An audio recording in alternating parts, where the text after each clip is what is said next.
What's up, everybody? Welcome to the Shonen Speak Easy. I'm your host, LQ. And I'm Big Chill, aka Landon. You know what it is. It's Claude. What's up, y'all? Today, we have some heavy topics, but also we're going to end it off on a light note. I promise we'll bring it back. First thing that we want to talk about is rappers just die too much. Recent passing of artists like PNB Rock. There's actually another artist that recently passed. I haven't heard of him before, but there's a lot of rappers that have died in just 2022 alone. Yeah, it's pretty damn sad, man. And it's like if they haven't been killed, which most of them have. I know Pat Stay, battle rapper, passed away. I don't think he was killed though. There's a rapper named Rolly Bands. He was shot dead. Money Gang Vontae shot dead at a pharmacy. Trouble, the ATL Trouble, not Trouble from LA. Apparently, he was shot in the chest, and it was due to a setup. Too many, man. Yeah, rapper Hypo stabbed to death. There's just like, it's an outrageous amount of rappers. And of course, like I said, PNB Rock, Lil Key passed away, but his was from liver failure, I believe. It's just wild. Like, there's not a split second where anybody gets a break. And it makes being in rap such a dangerous thing. And most of them are dying from getting gunned down. Like a rapper named Wavy Navy Poo from Miami. It literally, his album is called Miami Major Murder is a Major Issue. Dude was killed. Damn, bro. And I mean, like, it's just outrageous how often it happens. Yeah, so it really is a tragedy when these people die. Like, it's tragic when anyone dies, but like, some of these people are just getting started, really passionate, have their lives ahead of them. Pretty young, honestly, most of the time. Extremely young. You know, whether they were involved in stuff, because some people say, oh, they had it coming or whatever, you know, it's going to be that camp. Some of these kids are just doing dumb kid shit. It's just that has escalated way too much. Yeah. And I mean, and to be honest, like, those people may not be wrong. That's the sad part. They're not totally wrong on that. Some of these people are living lives that lead them to this. But like, if I can name 20 artists off the top of my, like, almost off the top of my head, a good amount of them that have all been shot within the past 5 years and killed. That's ridiculous. No doubt.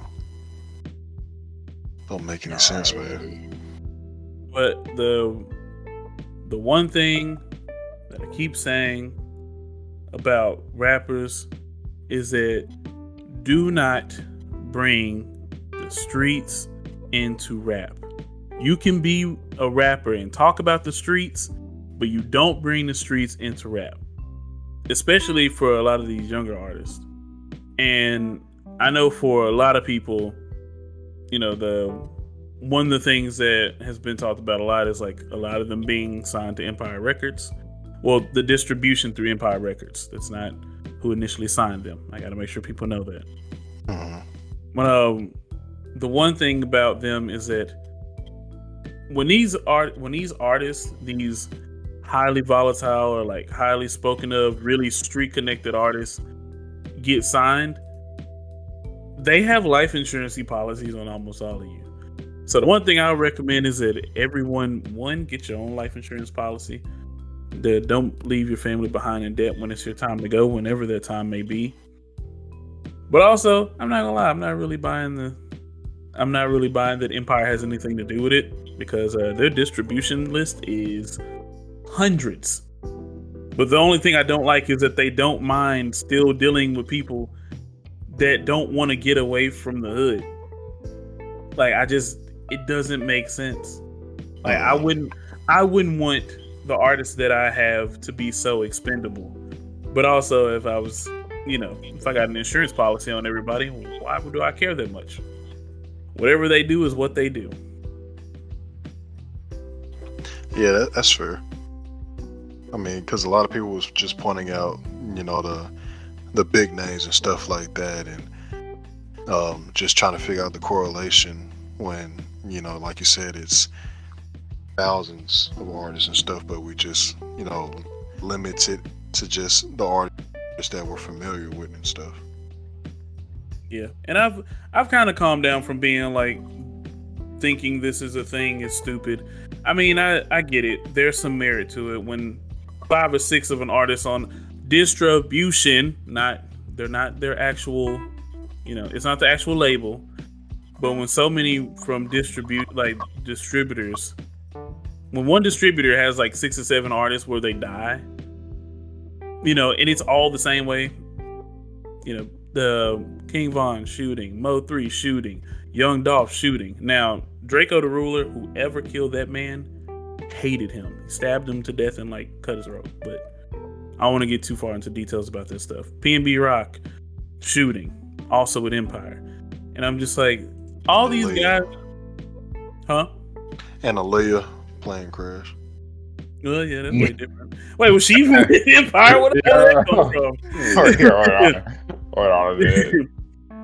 But yeah. The crazy thing is, like, one of the most recent deaths is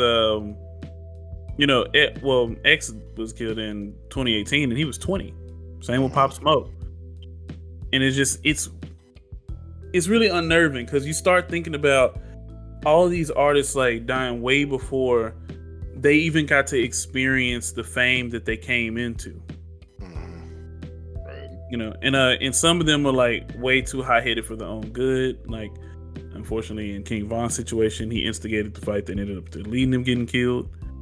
Mo 3, traffic incident, getting into the argument that led him to getting killed. Draco the Ruler, street ties, like stuff like that is real iffy. And you don't want to put blame on these people, but it also shows how newly found this experience is for them. Like, they're not even used to being able to have the chains and shit that they have. They're not used to being able to have to have the cars and the clothes, like, and then it all goes away. Yeah, if you're a normal person, just think about how you were when you turned 21 and drink, and think about how these people haven't even hit that part yet, and they have way more money than you, and they could do a lot, had a lot more freedom. Most people, whether you went to high school and didn't go to college or went to college, either or, you were in school, had a normal job, and you were just constantly grinding. These people have a lot of money and no 9 to 5. But the brains of like teenagers, it just leads to some wild shit, man. Which if you could forgive your past self, And the that's crazy what you part of they're in their past self life. Like living with millions of dollars. And the crazy part is like looking at how somebody like seeing like the earlier days of some of the people that like Jam Master Jay from Run DMC, not really a man that we would say is living a street life, but like Jam Master Jay was shot and killed inside of his own studio. Like these people are being tracked down, and even if they live that life or if they don't, they can still be targets. And what makes these situations so bad is like you would be like, well, where's your security? It's like, first off, security is expensive. I know that's a lame excuse, but it is. And the second part is like, there shouldn't be a life lived, especially when you're not a huge celebrity. Like, not to say that these people are like, oh, they're not that popular, but XXX Tentacion and Antonio Banderas don't have the same level of fame. Yeah. Who? Like, Pop Smoke and King Von aren't Drake. You know, like they aren't these super huge. They aren't. Who else? Yeah, like Kanye or freaking Bill Murray. Like these people, there's people that are huge, that are humongous in their own fields, and you would think that person needs to have protection. That person needs to be monitored. These people like that are just going around like Young Dolph went and bought cookies, bro. Like, and it's wild that, and I mean, and a lot of these mom had that. Exactly. And it's like, and it's not even one of those things where like I'm tied to these people because I like their music. I genuinely, most of the people that have passed in like the past 10 years, I never really been fans of anything they've made because a lot of times it aligned with the life that the street life. Once again, they brought the streets to the music, and it isn't what I wanted to see. And this is usually the outcome. If you live by the gun, you die by the gun. But these people still deserve the chance to like learn that. And they didn't get a chance to. Some of the older people on here is just like, all right, you kind of, you know better, you do better. Young Dolph was 36 years old. You too old for the trash that's out here. You know? Like, you don't have to deal with the petty stuff of people wanting to get at you. Yeah, you can let that go. You do for your community, you get out of there. But the thing that sucks is like a lot of these people that are there, you know, that are still in their hood, it's not because they just don't know how to leave. People like Huey, you know, the pop lock and drop it dude, like he didn't make enough money in his career to go nowhere really. Yeah, I forgot that he was killed too. Yeah, and that was 2 years ago. That was during the pandemic. Yeah. So I feel bad that these artists don't have the opportunity to have their view changed without it costing their life. And then it makes everyone else around them worse because they don't have the opportunity to have their mind changed because now all they think about is retaliation. So in my closing statement, I would like to say the rest in peace of all of these people, even if they weren't the best people, because people that aren't the best should have an opportunity to become the best and should have the opportunity to be guided to becoming better people instead of just being killed, unless they're George Zimmerman. You know, people like him can rot in hell. I don't care. But bro, with that, yeah. People every day. I'm getting an argument out of me from that. I mean, I do agree that I don't want to see anybody die, especially, you know, young and stuff like that, off of some foolish stuff like, you know, Pop Smoke getting shot and killed because some kids wanted to rob him, and same thing with P&B Rock, you know, getting shot and killed by a kid. Like, when are we gonna grow up, man? Like, I know that they're kids and stuff like that, but obviously they're influenced by environmental aspects and music and stuff like that. But like, I ain't trying to see anybody just lose their life to just some random gun violence or just violence in general, man. Like, I'm just tired of hearing all these different stories of, you know, you wake up, another black person, or, you know, it just anybody in general. Like, I don't want to see like a grandma go to the grocery store and all of a sudden she don't make it back home or something like that. Like, right. America needs to take a hard look at itself and figure out what the hell is going on, man. Like, this has been going on for way too long. And I know some people would be like, well, they always rap about, you know, this and that, so, you know, they kind of bring it upon themselves and stuff like that. Like, I hate that as a cop-out excuse and stuff. Like, obviously I know some people grow up in different environments and stuff like that, but some people can't help that stuff. They can't help that they grow up in, you know, something like Compton or Chicago and stuff like that, like, where they're constantly around it all the time. But it doesn't mean that they have to be about the same type of stuff. But because they're around it, you may just be at the wrong place at the wrong time, and all of a sudden your life is gone, and that sucks. True. And that's a perspective I wish I could take more often. It's just that the people outside of these deaths, like when P&B Rock died, Kodak Black was like really hurt by it. But instead of him being able to just say that he was hurt, the first thing he did was blame PNB Rock's girlfriend. And it's just like, well, we get it. The culture wants you to say, snitches get stitches. We deserve revenge. These niggas need to die. But the thing that they miss out on is just like, everybody outside of the hood mentality is human too. Exactly. And I think that's where hip hop as a whole, well, one in the second episode we talked about what hip hop was missing. And the thing that I said was accountability. And I believe that accountability helps reduce numbers like this a lot. Yeah. You can't sit here and say, we got trouble with everybody on your side. You ain't real. I'm the realest nigga in Memphis. I'm the realest nigga in Dallas. I'm the realest nigga in A-Town. Like, you can't be this person that says, I will do all these things to prove that I'm this person. And then when somebody that you weren't beefing with dies, now all of a sudden you want everyone else to change, but you don't want to change. King Von died and everybody was mad. You know, Dirk won't slide for Von. It's like, yeah, what for? Now the thing that makes mad is like, now the Lil Durk away from the microphone has changed. He's lost his brother. He's lost his best friend, and he has a target on his back everywhere he goes. But the thing is, the culture is still in his music that perpetuates exactly what happened to them. Yeah, I'm not a fan of all the new. I mean, like, I feel like drill music. I think I read something online talking about how when drill music gets it's been very popularized and people are getting a lot of clout, a lot of fame, a lot of money. That does not happen when you're popping within only the black community. That means you have to have a very large white audience to do that. And I feel like, I don't know. I feel like that has some part to do with it because for them it's more of a spectacle and a show versus actually living that kind of life.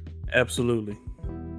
And I notice a lot of times when you do see, I mean, some of them are obviously not changing their music, but some people, it felt like before, like maybe like a few years ago when people like that blew up, the first thing when they say is, I'm so happy I'm out of that. And I don't think you should do that. Like if someone came up to you asking, oh, what do I do? Or how do I make it? What should I do?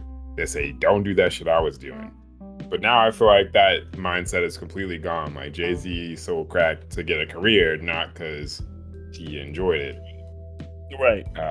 You know, even NWA did what they did because the times they lived in were entirely different. I don't know.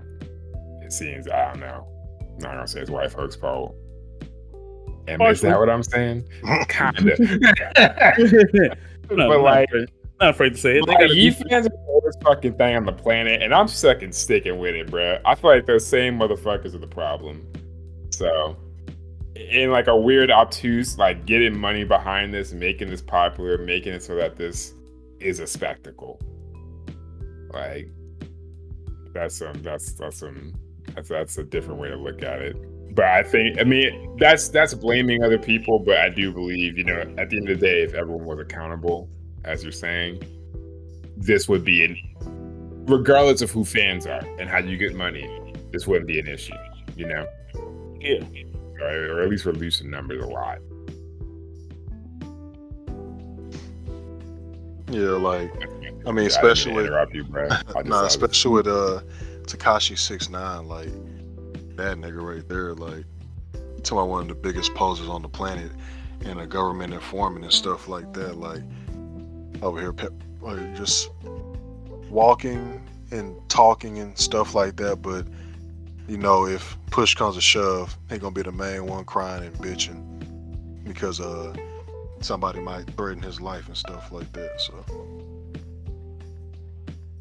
I don't understand, like, the culture and stuff like that in regards to drill music and all that. Like, I think that's why I enjoyed Lupe's album so much, you know, because he talks about that as well on this album. But yeah, it's the literal antithesis. Yeah, so like, just it's I think it's damaging just for the black culture, and it's something that we desperately need to get away from. Absolutely. Yeah, Claude, I'm in agreement. You heard the album, right? Oh yeah, drill music. Yeah, absolutely. Yeah. I forget. I call it drill music. It's drill music. I want to Drill say music in Zion. Zion. In Zion. Okay, in Zion. I thought it was drill music Zion. I'm like, I feel like I'm missing a word here. But yeah, that was a great album. Yeah. I think this is easily one of the best albums of the entire year. No argument from me. I think that conceptually, it's fantastic. Lyrically, we already know it's Lupe. It's a top. Lyrics are gonna be top notch regardless. Even if it was a trash album, the lyrics are gonna be top notch. Yeah, he gonna float on that thing effortlessly every single time. And I really believe that this album has been greatly underappreciated because of the current state of not only music but just the current state of Lupe. And I feel weird because like I looked at the Metacritic score and it was like a 75, and then from fans it's an 8.5, and I'm like, yeah, it's closer to an 8.5 or a 9.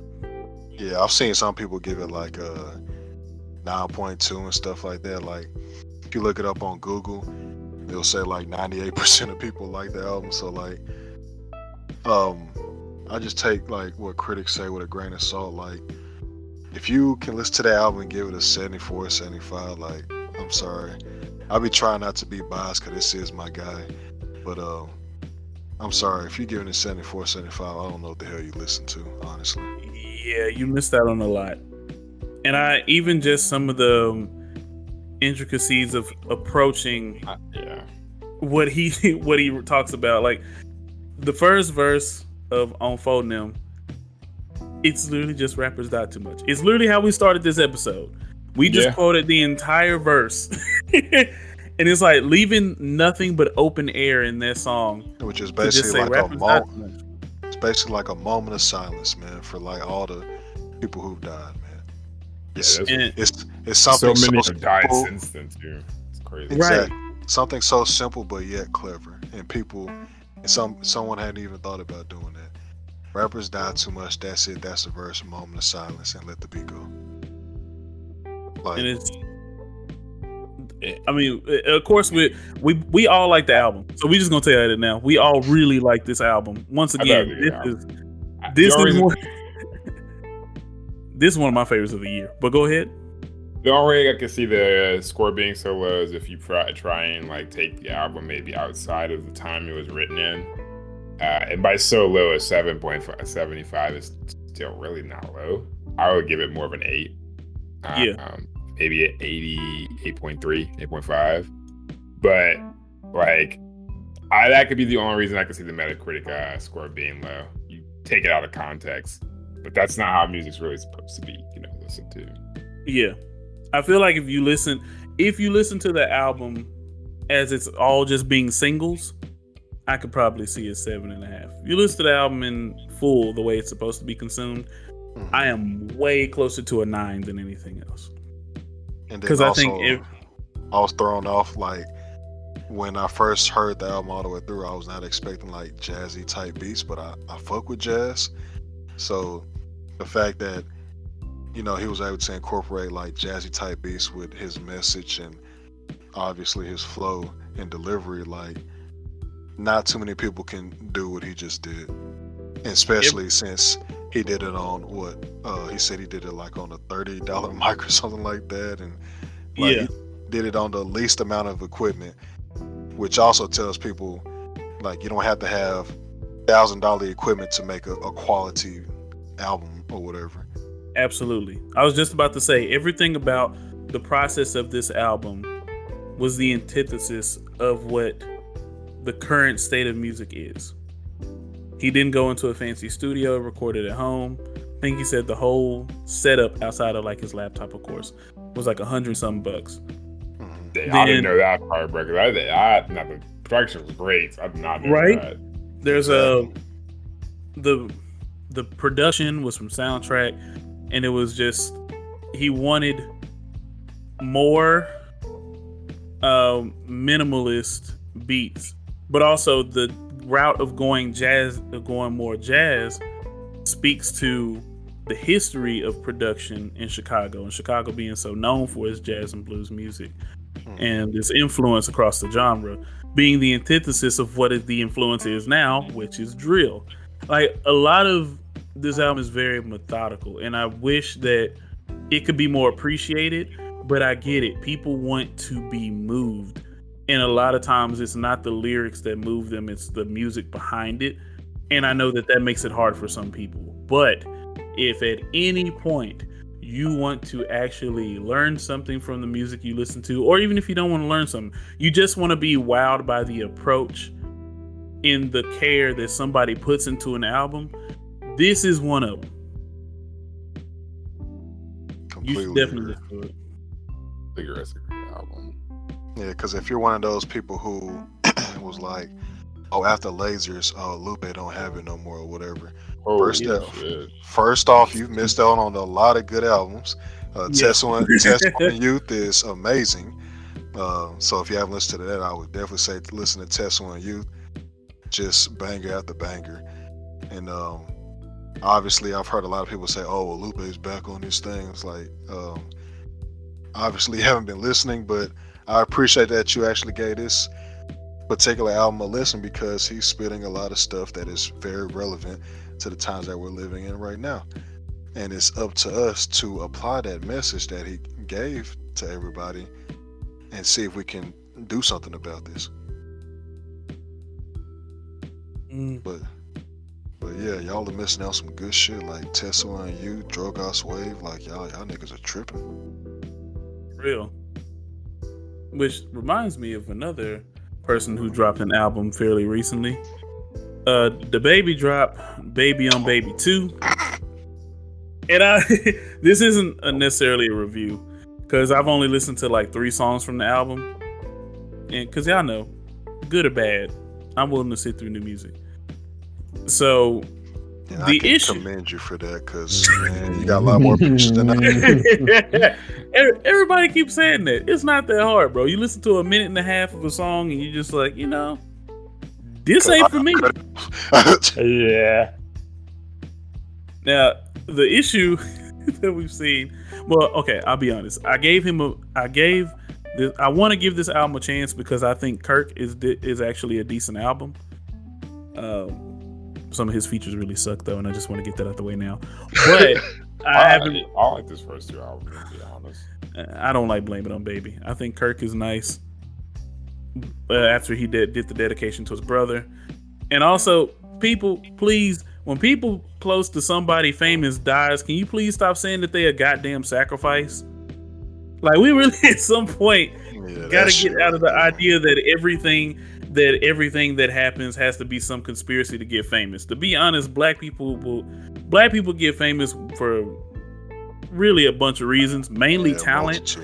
And sometimes it's spectacle too. Yes, we can be entertaining to just to the plebeians of the world who have no thought process, and anything we do with rhythm simply impresses them. But not everything results in somebody has to be sacrificed for someone else's success. I heard the same thing about King Von and Lil Durk, and I was just like, bro, Durk's been around for over 10 years. Shut up.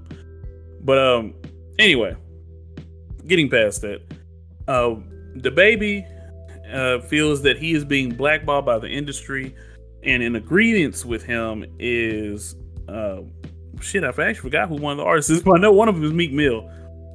I think it's Meek Mill and Diddy, which also, if Diddy says something, just don't believe it. That's not a trustworthy source. You ain't lying about that. And also, he's just kind of a sneak on his own. I think it's Tory Lanez.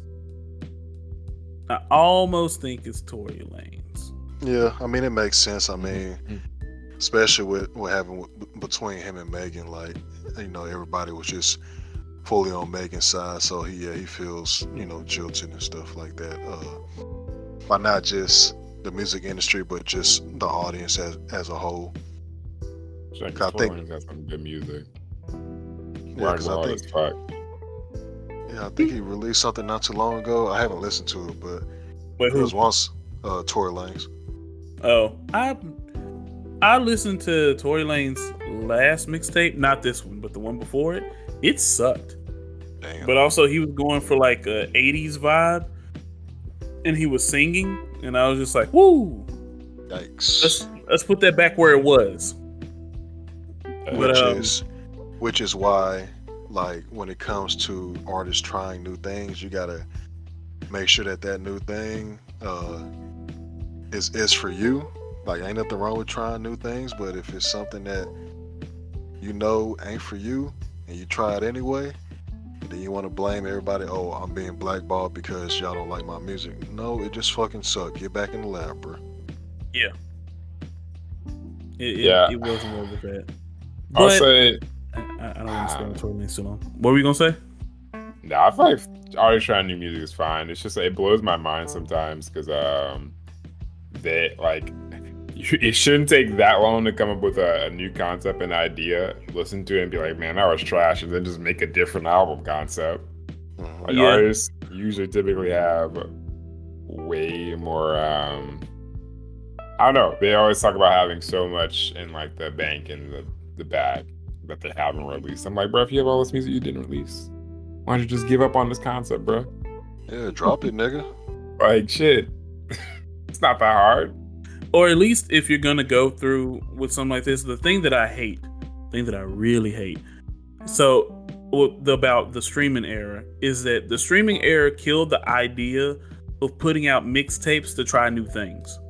Mm-hmm. So it used to be you put out an album, you later put on a mixtape, which could be like some throwaways, or well, for rap it could be like freestyles and throwaways, tracks that you weren't even gonna make the B-sides, but you just want people to hear it because you had a dope verse, freestyles over popular beats to make sure that you stay relevant. Then you would drop an EP. An EP would be maybe 2 or 3 songs that can potentially be on the next album, and people would be like, wow, that sounds so different, this is ass.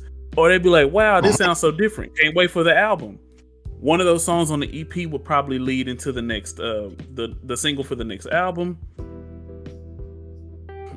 And then the next thing you know, the album comes out, it fully revolves around that concept of what they had together, and then it's good. But now, since the streaming era, it's harder to be like, this is a concept I just want to release and see if it works, because those streams make you money. So samples cost you money, and if you're not putting out music that is intentional to be streamed, then it's a lot harder to take risk. And then mixtapes can't go on major streaming platforms because you still got to get the samples cleared. So that makes it even harder to take risk and stay relevant. So I don't want to be like back in my day, but honestly, when in the blog era, it was a lot easier because you could go on thatpiff.com or you could go on Hot New Hip Hop and you would see, the 10-day mixtape from Chance the Rapper is out. And 3 of the songs are over popular beats, 7 of the songs are original. And then he'll take whatever is most popular from there, whatever works, and be like, I can work this into my next big project. And, then you get acid rap, and you're like, oh, that's why it was so great. And then you don't get the experiment after acid rap, and then you get the big day, and you're like, wow, I'm never gonna listen to him again. Yeah, that coloring book was great. Yeah. You can't fuck with Kirk Franklin and all that shit. Yeah, you really can't mess up with Kirk Franklin. Kirk Franklin is cool. But just don't be his son. But besides that, like, I don't know, man. I think you're right.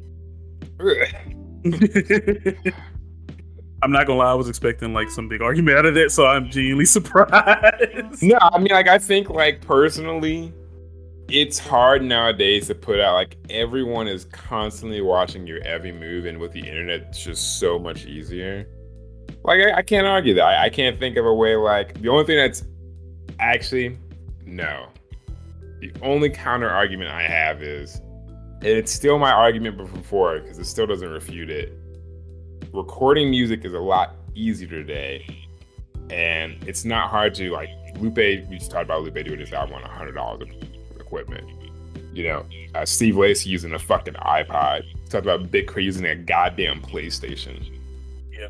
That was hella creative. You don't even got to be that creative anymore, bro. You got to buy a computer, preferably a Mac, probably.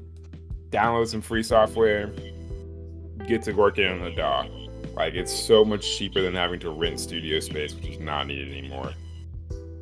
There's so many producers on YouTube that make good beats. Like, you don't have to struggle anymore to get to this level of good production. You just gotta not suck dick at rapping or lyricism. And even then, get a ghostwriter, motherfucker. I don't know. Exactly. I was about to say, or if you do, don't do both at the same time. You can suck dick and be a bad rapper. And be a big suck bad rapper. So yeah, I mean, it was easier. It was harder to put out music without being judged, but it's so easy to make music, recording, and technology wise. It's like there's like no excuse for you not to just be putting out track after track or have the ability to just record more music. Like, you should be able to be like, all right, I can record 100 songs a lot easier with all this opportunity. I don't know. This feels like they're lazy and trash about it. Right. Personally. That's fair. A little judgmental, but whatever. Now, what do we think is the reason for DaBaby to fall into this category of, air quotes, being blackballed or feeling the feeling of being blackballed? I think it's kind of his own fault because his stuff is just really repetitive, especially when it comes to the beats and stuff like that. Like, it's hard for me to differentiate many times whenever I hear a song. I'm like, hold up, ain't that the same shit I just heard a minute ago? Like, when it comes to artists, like, you can't stay complacent and stuff, and I feel like he's been complacent for a while, and like, people grow tired of that shit, man. Like, if I was to be a rapper or just an artist in general, and I give you the same shit I've been giving you for years, like, eventually people gonna be like, okay, that's cool and all. Like, I mean, that's the reason that we enjoyed you in the first place, but you got something different, bro? Right. I think the big part is people wanting growth, but also I will say I think it's two things. I think the first part is people want growth out of artists all the time. They want things to change. They don't want them to sound the same, even when they say they want the same thing. People for years. I'm okay with that. Is that really true? I mean, I think changing constantly is great. You like Kendrick Lamar, have a different album every time, but Snoop Dogg and Lil Wayne can rap about the same thing over and over, and I still love it.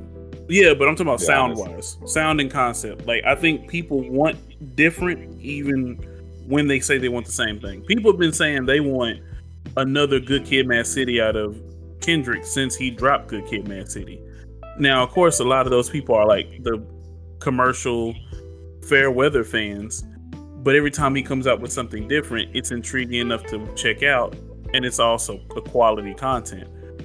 So y'all still want, man, right? Yeah.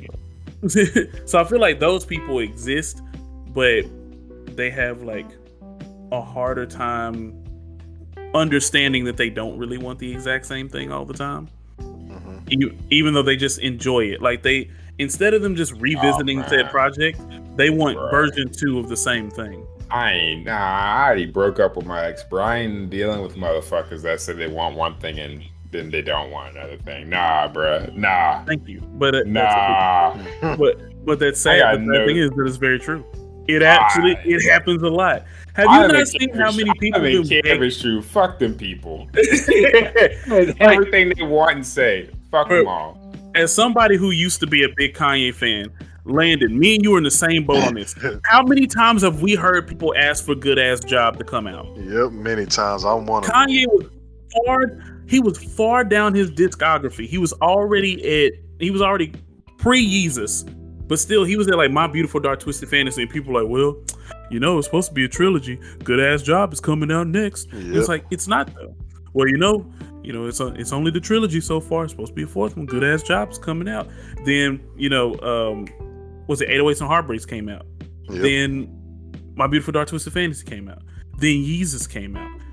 And then The Life of Pablo came out. And then people finally gave up after Life of Pablo because there was a shift in his audience. Mm-hmm. But he sustained himself long enough and made different enough music that was, I'm not going to say exceptional all the way, but that was good enough to, well, I mean, it would be weird for me to say that The Life of Pablo is exceptional. It's not. Same with Yeezus. It's not. But I thought you like Yeezus, bro. I love Jesus. Don't play with me. But it's good.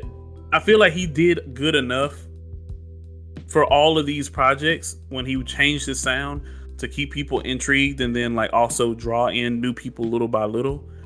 That Good Ass Job later became irrelevant. Well, but he also stuck around long enough and was different during that process. For DaBaby, it's like, all right, you were the same. In this era, you have to drop like 4 singles on your album.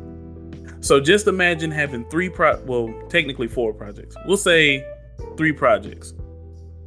You drop 3 projects, you drop 4 singles on each one. You've dropped 12 songs. All 12 of those songs sound the same. They have almost no variation. Then let's say you go back and you start doing features. The features that you do when you rap, you sound the same. You're over a very, slightly different beat. It's mostly the same still.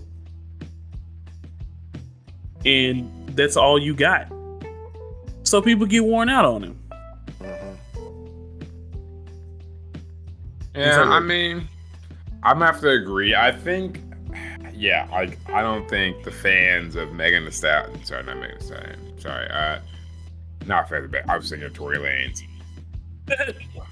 What's it called? DaBaby and his whole deal with, the LGBTQ community and all that. I don't think that really fucking mattered, bro. I don't think it's a community to begin with really cared that much about the LGBT, so I'm not gonna blame it on that. So no, some people will say his that as new well. His new fans, maybe, but those were the people that would have jumped off on the next album anyway if it sounded the same. So I think that's just as irrelevant, like you said. So I'm gonna have to say, I mean, do you remember? I remember when Kirk came out. I liked Kirk. Let me make that clear. I liked Kirk.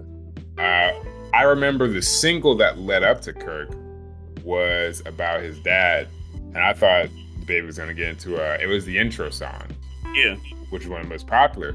It has a very different feel, which there's a bit of song. Here's a gospel. There's a song called Gospel on here. It's not a gospel song. There's a song called Gospel, an intro. There's a few that are a little different.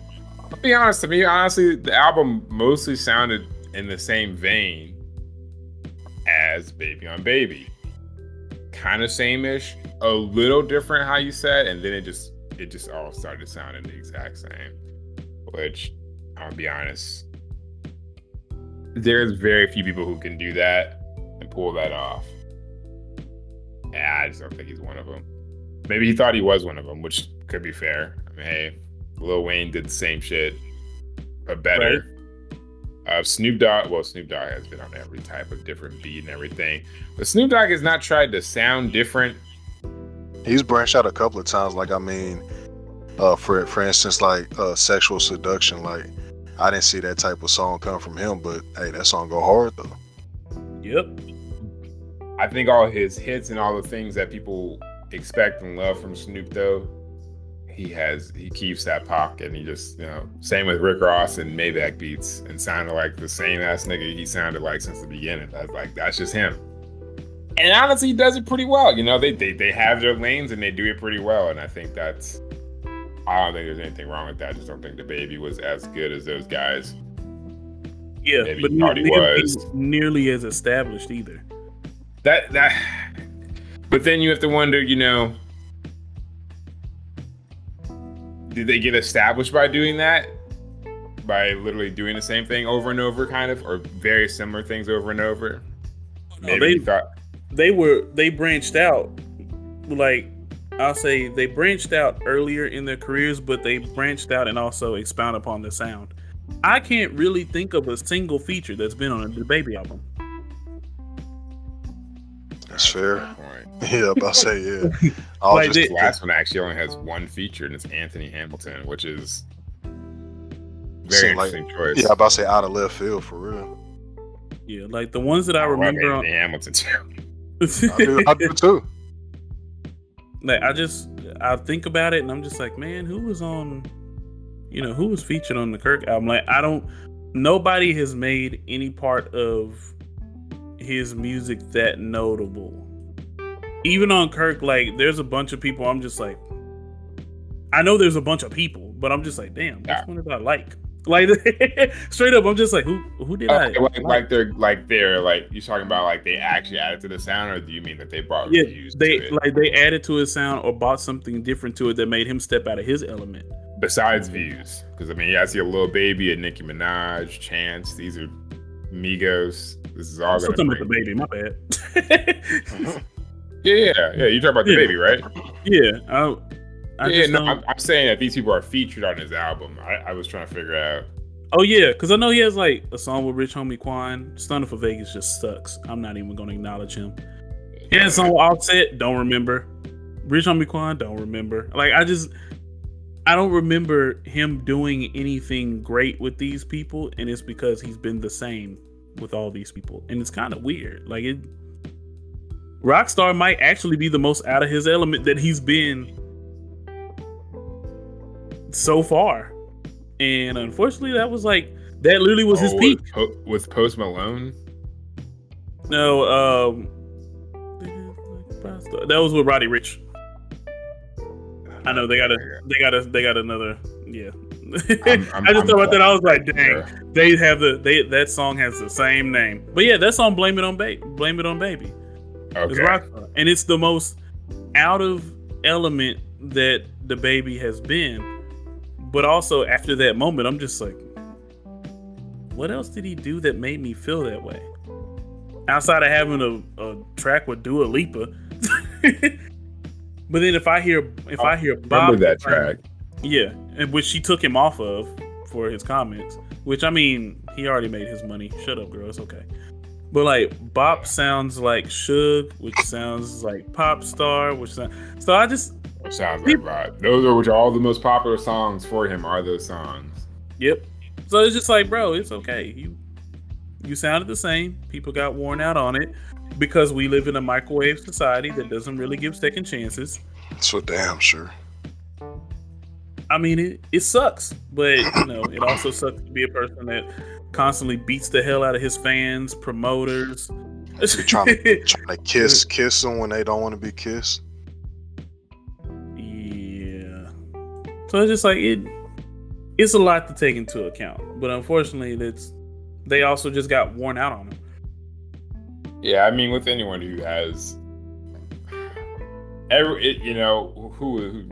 says, it's easy getting famous, it's hard keeping it.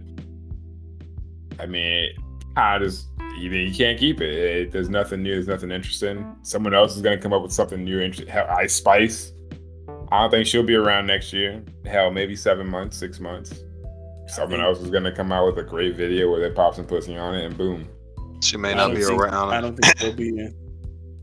Yeah, I'm about to say she may not be around musically, but her OnlyFans might pop off.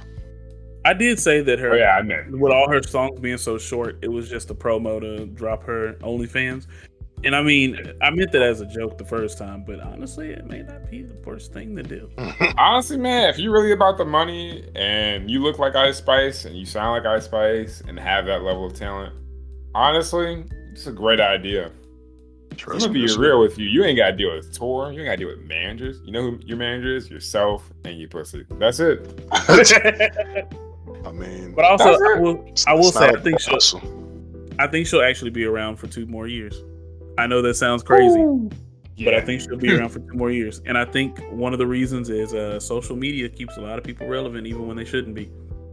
Do you mean relevant? Do you think she'll be relevant to this level? I gotta know. Nah, slightly lesser level.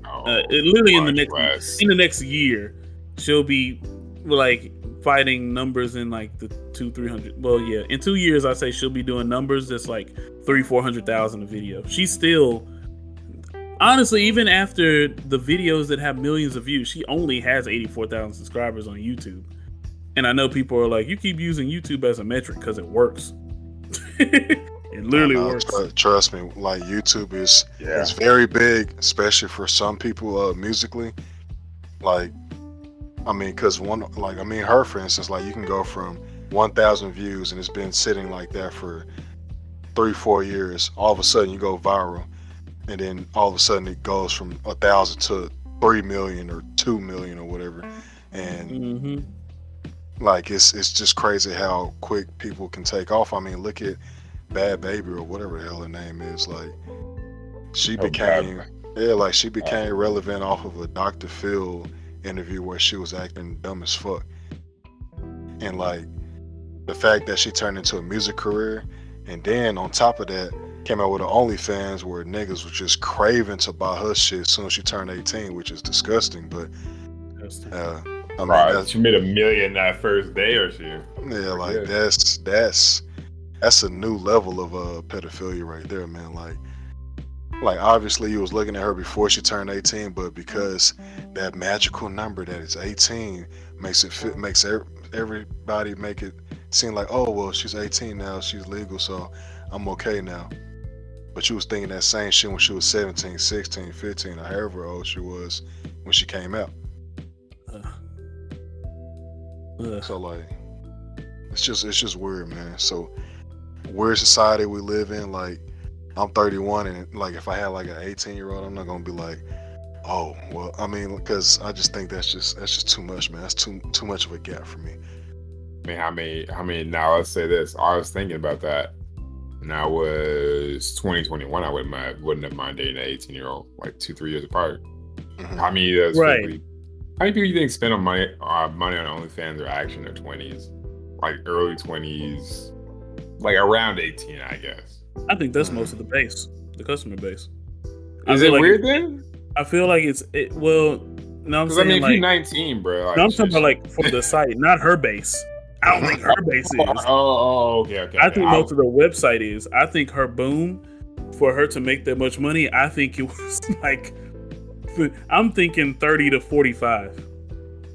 I wouldn't be surprised. I wish I had the metrics, bro. I really would, because I want to know, like, were people really like waiting? Because like at 18 or 9, like if someone was like I don't know, we were the same age as Ice. God damn it, my fucking dyslexic ass. I'm already thinking about Ice Spice doing this same shit. Bad Baby or whatever the fuck her name is. Bahabi.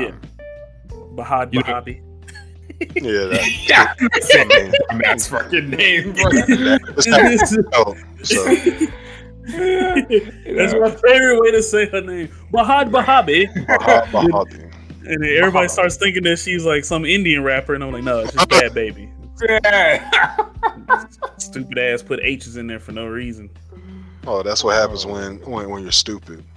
Oh yeah. Man. Now I just want to know, like, because that's such a weird thing now. You know, when we grew up, I can say that because like there was like porn and stuff, and I guess there was like premium porn, but like there wasn't something that was so tailored towards specific individuals. Like I remember maybe the earliest thing I can remember that coming out similar to that was maybe Craigslist, which again was not tailored to celebrities. You know, celebrities didn't have this.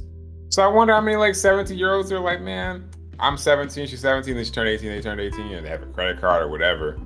And I really want to know the metrics. The bunch of old dudes, that's fucking crazy to me. If it was a bunch of young people, I'm like, damn, that's worse. Like, go outside, spend your money on something good. Like, this is your prime time to go out and be a fool and get women. But then we'll probably get into a topic about relationships that, you know, I be wanting to avoid because I don't like talking about relationships on the podcast because people be losing their goddamn mind because they live their life on social media and not in the actual real world. But you got a good point. I mean, that's fair. People do. People really do. And I think that it plays a negative role. But yeah, we don't have to talk about relationships. I wish I had the metrics though. I wish I was posted. I always want to see how much of the creeper is old men with money, young dudes who are just lonely, or sad, pathetic, whatever word you really want to use. They all kind of interchange. Well, the term that you should use is low vibrational, bro. I was gonna do that myself. That was such a good transition. I hate you so much. so speaking of low vibrations, if you have not heard, there is a life coach by the name of Coach Stormy, And Coach Stormy, not the porn star. no, yeah, not. Oh no, God, no. First of all, this woman's black. But first of all, she's black, and two, people actually watch her. But she is a self-made millionaire by whatever means you mean that. And one of the things that she has offered, which people are like, how did you become a self-made millionaire? So one of the things that she has done is she has a book called The 9 Laws of Success: Attract Health, Love Life, and Success to Your Life.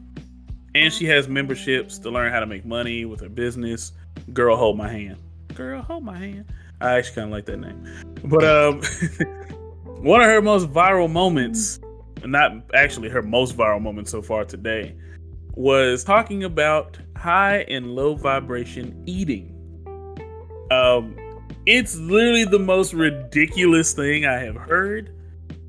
Honestly, I'm gonna go ahead. I'm gonna play the video. I'm gonna play the video from the sauce, because I want people to hear it, and I don't want I don't want them to think that we're joking around when we say this is one of the dumbest takes that I have heard about how people conduct themselves.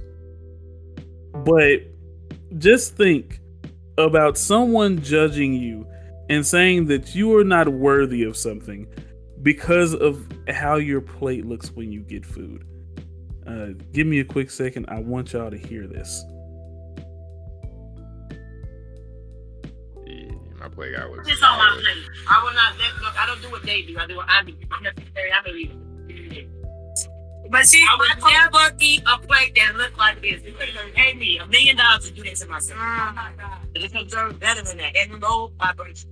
If you took it, I would look like I'm playing like that. I tell you what I want.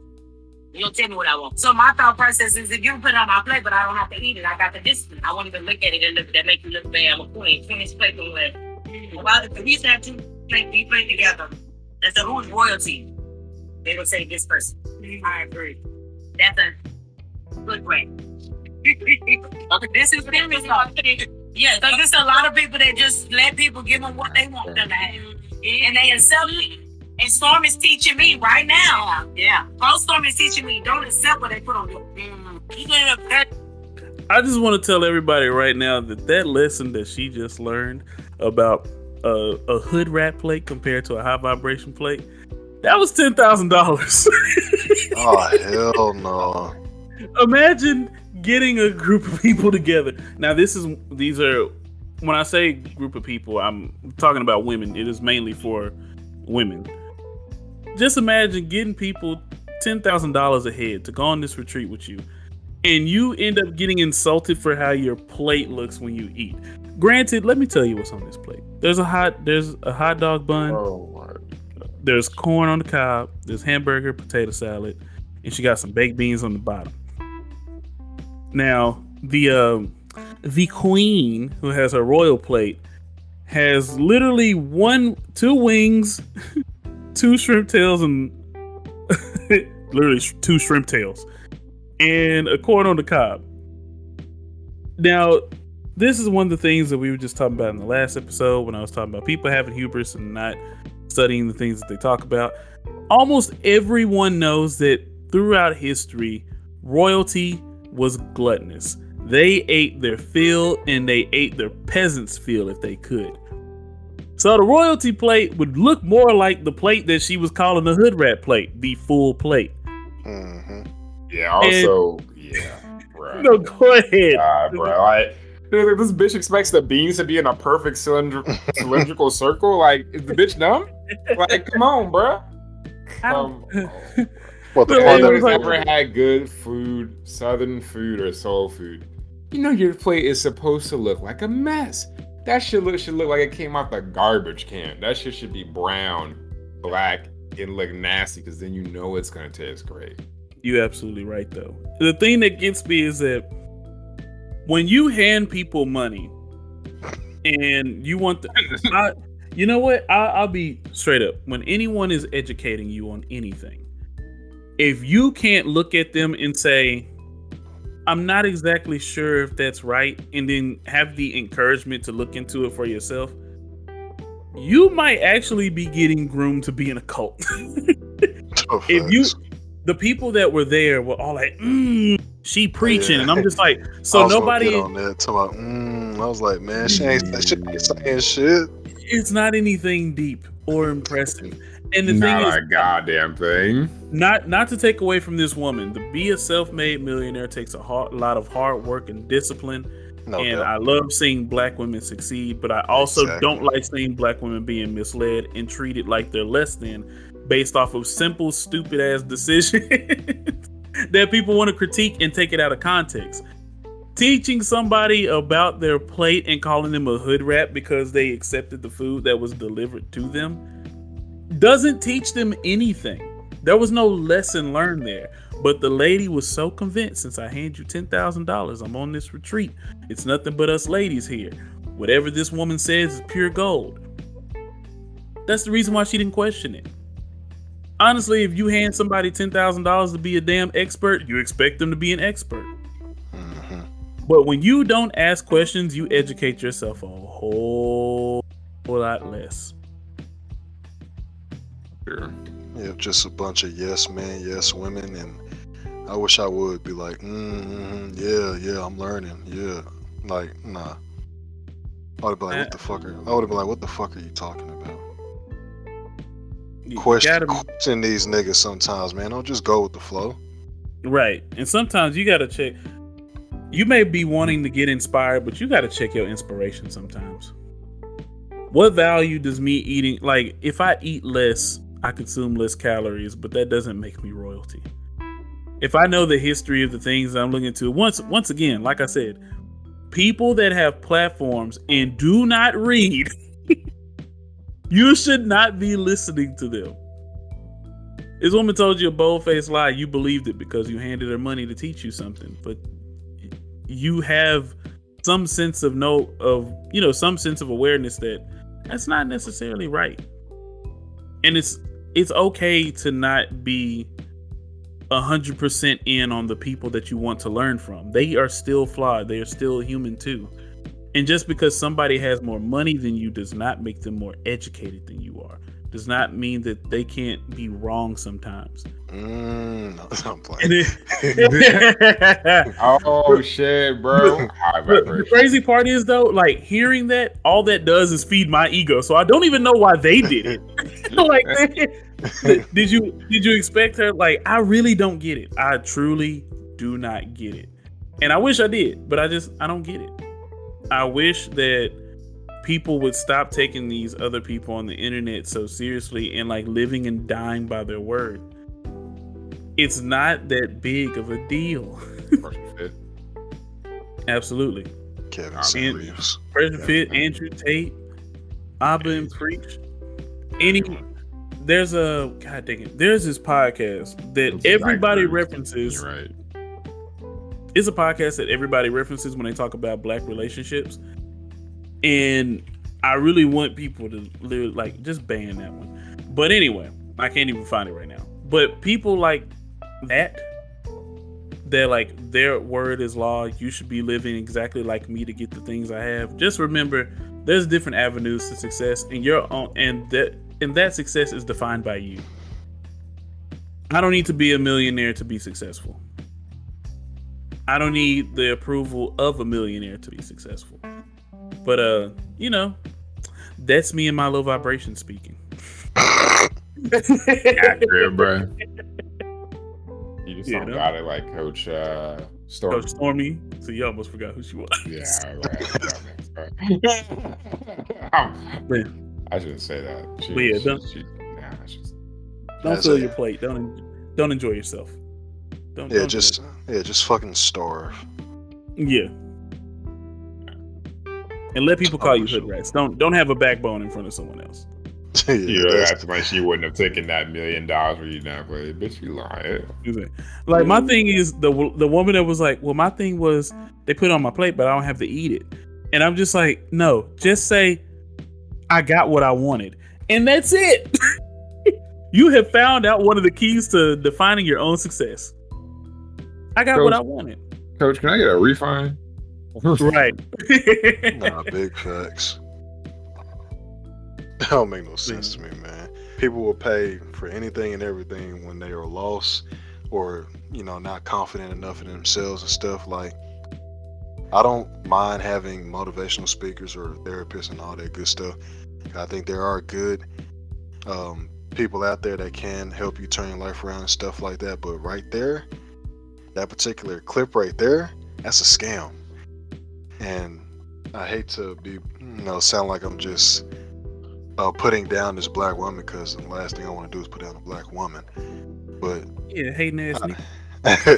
But I just hate hearing dumb shit like that, man. Like, it's okay to not know everything. It's okay to not have the answer to everything. And like the fact that we have to pretend to be fake deep about things that are not that deep. Like, if you like this and you like that, I mean, it's okay if you have a fat ass plate. I mean, we got Thanksgiving and just celebrations in general. Like, a lot of people like to eat. Ain't nothing wrong with that shit. Like, if you want to sit in the corner and just eat one piece of chicken and some corn and call it a day, then hey, you do you. But I ain't finna tell you, you're a hood rat because your plate is full. Like, who gives a fuck?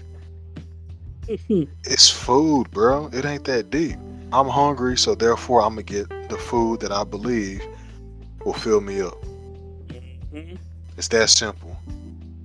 Like, I'm not thinking about, this burger is low vibrational or these beans is high vibrational. Like, what?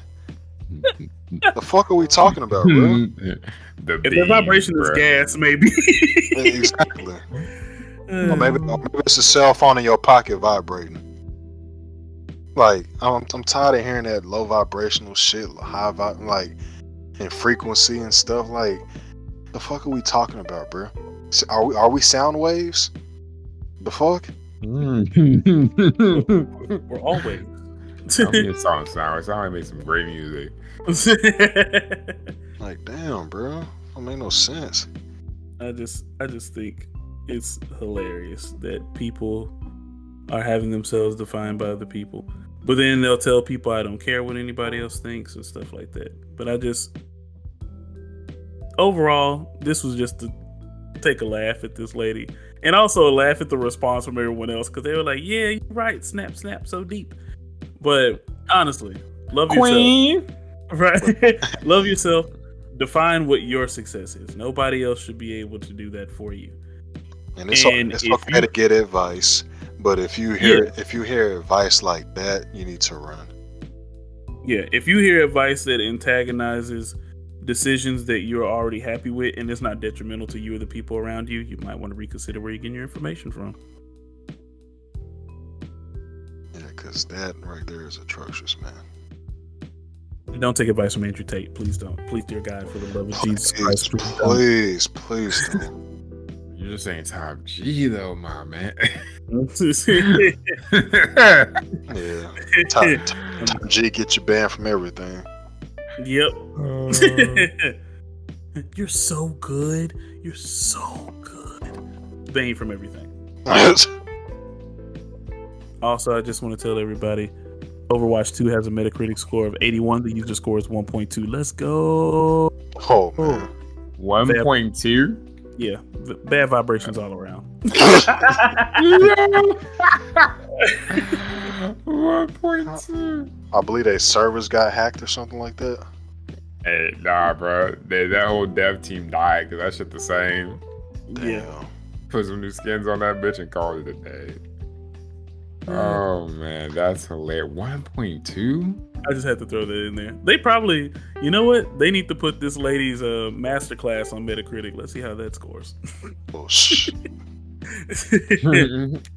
Came back home, starved a little bit, said this bitch crazy. Now he's normally. I got higher vibrations by going to that lunch. Because now I know what not to do.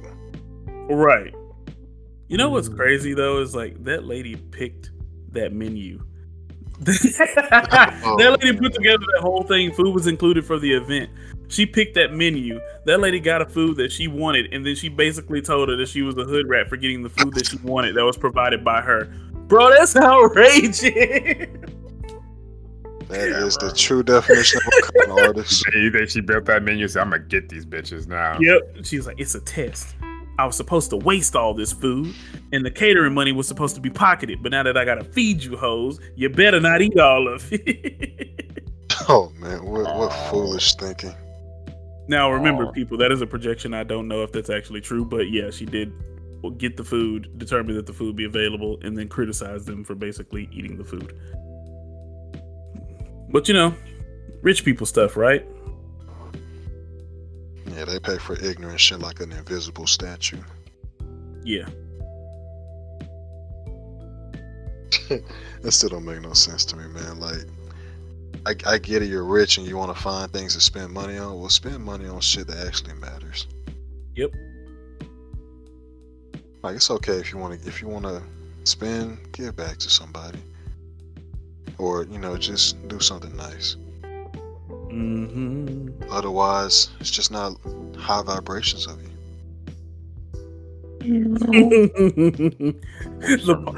The pause is us cringing every time we say it. We're just like, say it again. Yeah, man, like it don't even sound right saying that shit. Like, I wish I would be at a job interview and be like, oh, you know what? I gotta leave. This is too low vibrational of me to be here or whatever. Like, come on, bro. That sounds ridiculous.